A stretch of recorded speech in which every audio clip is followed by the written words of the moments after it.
Warning, there is a good chance Bitcoin Mike has no idea what he's talking about. Do your own research. Enjoy the show. Thank you.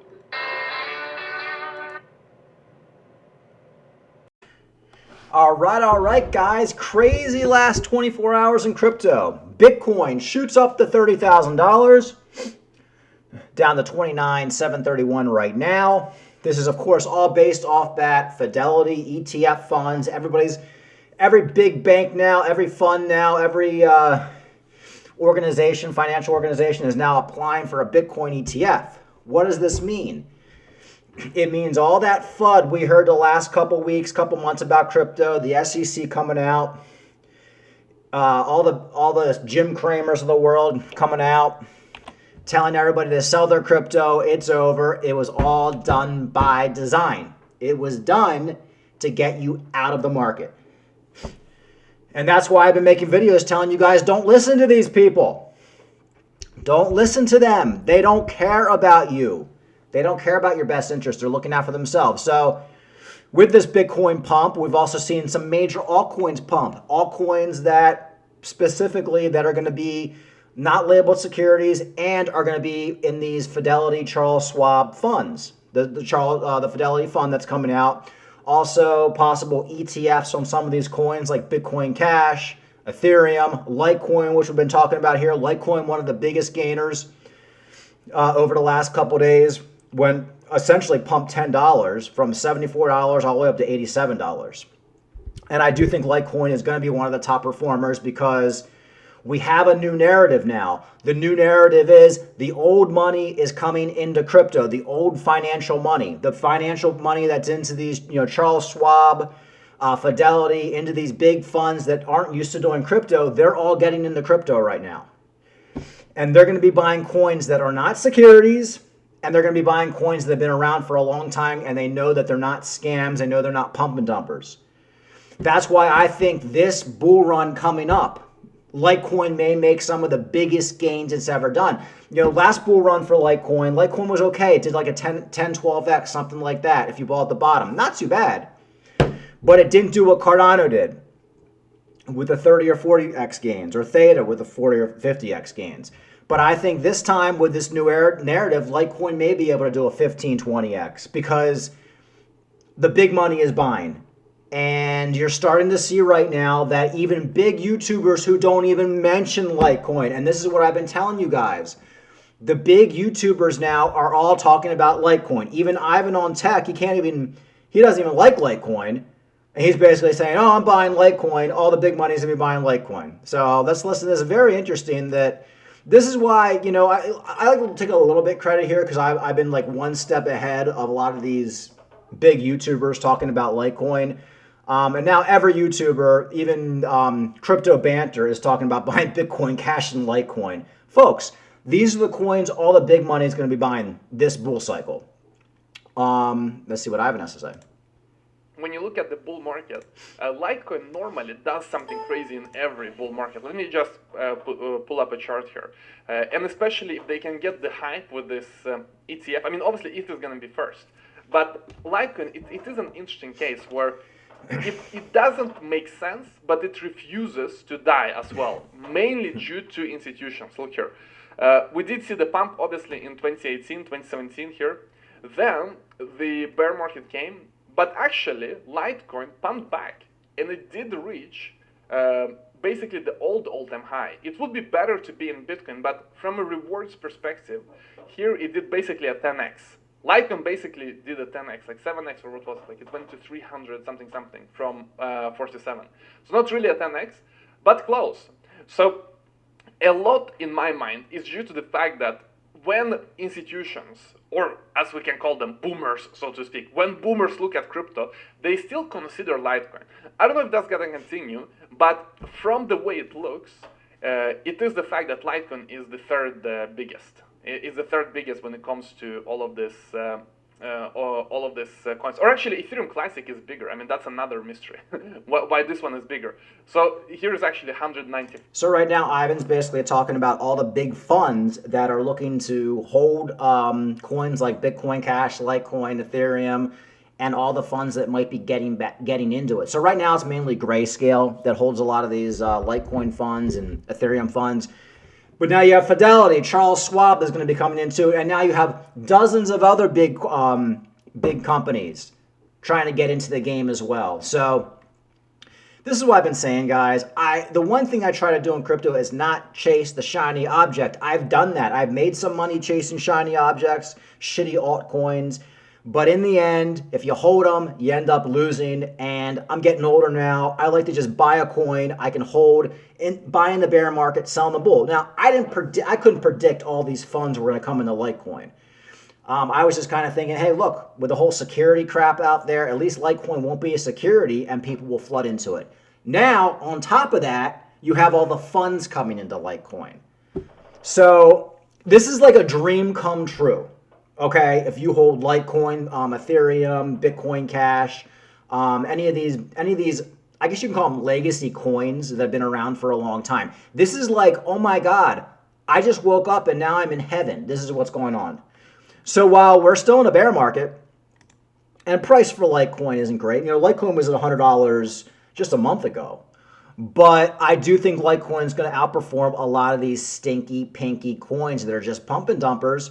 Now, I still do love my Cardano. I'm going to talk a little about Cardano, and I actually think there will be some ETF funds with Cardano. Actually, I think there actually may already be some, but I think you're going to see it with Litecoin first, and then when we get that regulatory clarity around Cardano and, you know, Matic and all these other lower cap coins, or not lower cap coins, but coins with more SEC scrutiny, then they're going to have their day to shine. And I think all that's going to happen this year.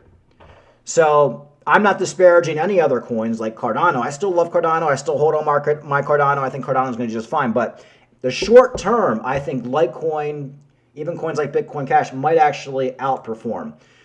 So that was interesting. What else did I want to talk about today? Just found this article. Litecoin price could hit $100 on Litecoin halving in 6 weeks. I think Litecoin is going to be way higher than $100. I think as long as this Bitcoin rally continues, you know, I always said I think when Litecoin was $85, so basically when Litecoin was where it is right now, I said I think Litecoin is going to double by the halving.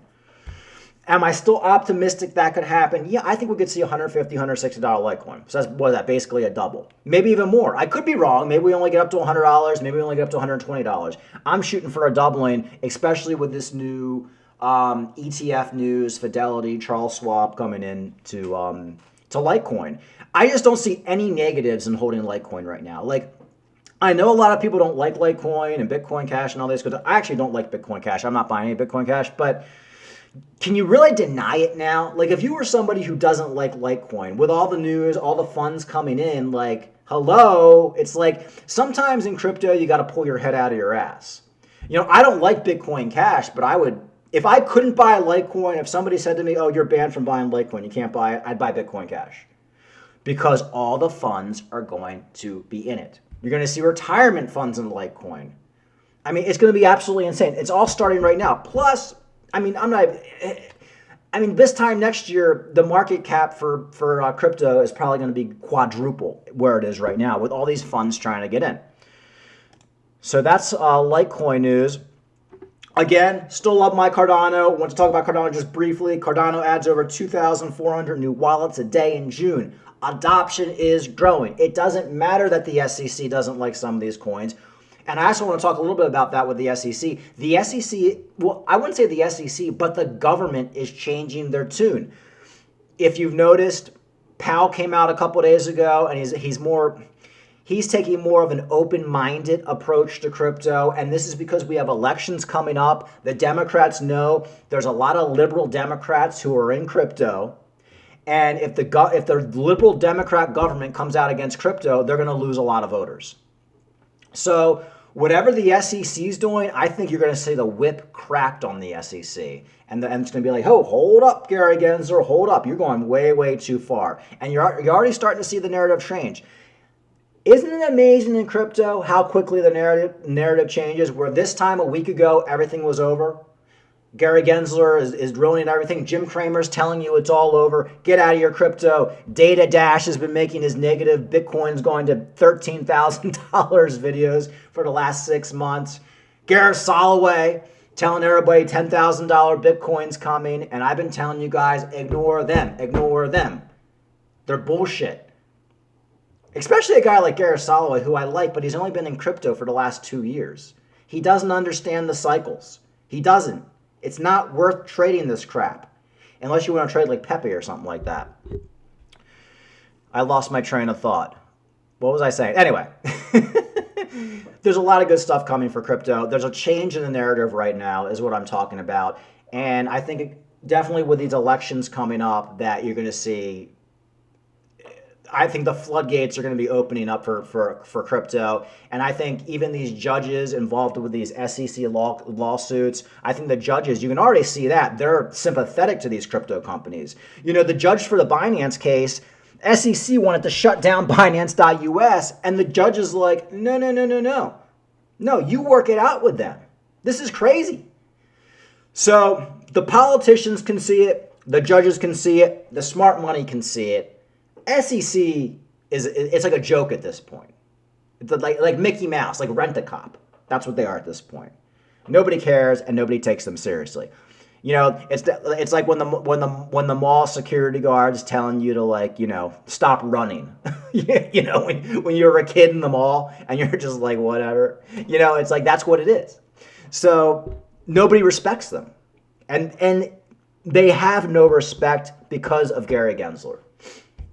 So I can see it, and I hope you guys can see it too, that the future for crypto is better than ever. The narrative has changed. This time 2 weeks ago, oh my God, I gotta sell everything. It's over. Oh my God, everything's a security. Oh my God, Gareth Soloway, Bitcoin going down to 10,000 is not good. It's awful. And now everybody's like, the big headline on CNBC is Bitcoin above $30,000. It's crazy. You just have to ignore the noise, buy the dumps, and go from there. Same shit I've been talking about. I keep it simple on this channel. As I've been talking about, Charles Schwab and Fidelity backed crypto exchange. EDX goes live, adds more backers. Schwab and Fidelity backed crypto platform. Markets begin trading for Bitcoin, Ether, Litecoin, Bitcoin Cash. EDX is a non-custodial exchange, meaning it does not hold customers' crypto and uses third-party custodian, which is good because nobody can say that they're stealing anybody's crypto. EDX plans to launch a clearinghouse later this year to help customers settle. EDX also announces new investors that include Miami International Holdings, blah, blah, blah. And talking about ETFs, of course, BlackRock is looking to get an ETF. BlackRock, one of the biggest players in the game, in with all the regulators. If they're applying for an ETF, they're getting the ETF. That's all there is to it. So it does look like there's going to be a Bitcoin ETF with BlackRock, and they don't play games, BlackRock. When they get into something, they're looking to make money, okay? That's why they're getting in. So this is coming up. BlackRock Spot Bitcoin ETF renews optimism, sparks wave of new filing. At least 2 investment firms have made new filings for Spot Bitcoin Exchange Traded Funds ETFs following investment. BlackRock's move to launch a similar application for its own spot ETF on June 15th. Huge vote of confidence when you look at BlackRock and its ability to try to do this after dozens of companies have come forward and tried to create a Bitcoin ETF with no avail from the SEC and an approval for the process. We know Grayscale has sued in this regard, trying to get their conversion of GBTC into an ETF. So what's different when it comes to BlackRock? One thing is a surveillance sharing agreement when it comes to NASDAQ and the ability to really monitor what's going on with this ETF in real time. Another thing that is really interesting is the custodians themselves, because not only do you have Bank of New York Mellon that you're looking at as one of the custodians here when you think about the cash holdings, but Coinbase as well when it comes to the Bitcoin holdings, which should really help the Coinbase stock. Now, there is a possibility, of course, they file for this ETF and it gets denied, and they basically just basically file again next year. They just want to kind of like test the waters with the SEC. But remember, BlackRock is in with the SEC. They're in with the regulators. Odds are something's going to get approved here. That's all there is to it. So, guys, it is crazy how things change. Oh, Bitcoin back up, almost back to $30,000 again. We could see a retest back down to 28,000, 29,000. I wouldn't be surprised. Good news is, Bitcoin is pumping and altcoins are pumping too. So you're not just seeing like everybody flooding into Bitcoin. You're seeing coins like Pepe today up 60%, and a bunch of other crap too. So people are just getting back into crypto. And that's why I always say, ignore the noise. Cardano back up almost to 30 cents. Once Cardano hits 30 cents again, I think we'll be back right back to 35, 40 cents before you know it. And Litecoin, I think $100 is inevitable for Litecoin in the coming weeks, unless Bitcoin just completely crashes, especially with the halving coming up. So this video is pretty much just basically about what we've been preaching on this channel for a long time. Just ignore the noise. Okay, we're all positive right now. Everybody's happy. But this time next week, maybe we'll get some bad news and we'll dump again. And Bitcoin will go back down to $27,000 or $28,000. Don't get scared. Just buy those dips, because I assure you, this time next year, you're going to be able to sell and do very, very well. Or at least mid to late 2024. I could be wrong. This is crypto. It can all go to zero. But based on previous cycles, and everything's lining up perfectly. Everything's doing exactly what it did the previous cycles price-wise, as far as percentages. It's almost like I've always said, it's like a treasure chest. Like, wow. It's like if you discovered a treasure chest. Like, oh my God, here's a treasure chest. Oh my God, here's clues to become a millionaire. Buy crypto 4-year cycles. Okay, I'm going to do that. And then you follow it, and then, it's almost like Biff. Remember Biff in Back to the Future 2 when he gets the almanac? Well, this is like the crypto almanac. Oh, okay. Oh, everything just repeats every 4 years. Okay, bear market. Okay, Litecoin. Okay, Bitcoin. Okay, just buy them now in the bear market and then just sell in the bull market. Oh, is it really that easy? Yeah, it is actually that easy. It really is. All right, like and subscribe. Talk to you later.